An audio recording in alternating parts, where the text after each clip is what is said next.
আসসালামু আলাইকুম ভিউয়ার্স, আশা করি সবাই ভালো আছেন। আজকে আমি ঘরোয়াভাবে পাস্তা রান্না করে দেখাবো।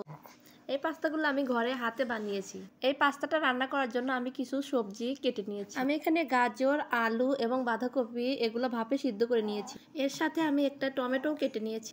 যেহেতু আমি এখানে ডিম ছাড়া পাস্তাটা রান্না করবো, তার জন্য আমি এক টুকরা চিকেন ছোট ছোট পিস করে কেটে নিয়েছি। তো চুলার মধ্যে আমি একটি ফ্রাই প্যান বসিয়ে এর মধ্যে আমি তেল দিয়েছি। তেলটা গরম হয়ে আসলে এর মধ্যে আমি পেঁয়াজ কুচি এবং রসুন কুচি দিয়ে এবং আগে থেকে কেটে রাখা মাংসগুলো দিয়ে ভালোভাবে একটু ভেজে নিব। যখন দেখবো চিকেনটা লাল হয়ে এসেছে তখন আমি একত্রে সবগুলো নেড়ে নিব। ভেজে নেওয়া হয়ে গেলে এর মধ্যে আমি টমেটো কুচি দিয়ে দিব। তো টমেটো দেওয়া হয়ে গেছে, এখন আমি এগুলা সবগুলো ভেজে নিব।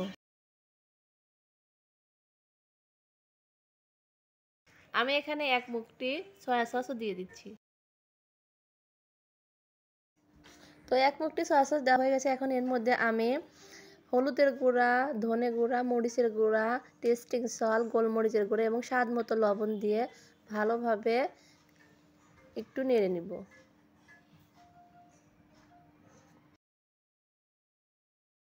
তো এগুলো নেড়ে চেড়ে এখন আমি এর মধ্যে দিয়ে দিচ্ছি ম্যাগি মশলা।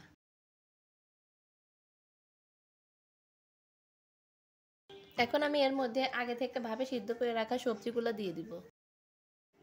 তো সবজিগুলো দিয়ে দেওয়া হয়ে গেলে এখন আমি এগুলো একটু নেড়ে চেড়ে ঘরে বানানো পাস্তাগুলো দিয়ে ভালোভাবে রান্না করে নিব। তো পাস্তাগুলো দিয়ে দেওয়ার পরে এখন ভালোভাবে মিশিয়ে রান্না করে নিব এবং নামানোর আগে আমি বাকি ম্যাগি মশলা এবং কয়েকটা কাঁচামরিচ কুচি করে রেখেছিলাম সেটাও দিয়ে ভালোভাবে নেড়ে নামিয়ে নিব। ভিডিওটি ভালো লাগলে অবশ্যই লাইক, কমেন্ট, শেয়ার করে দিবেন। এর জন্য এতটুকুই। সবাই ভালো থাকবেন, সুস্থ থাকবেন। আল্লাহ হাফেজ।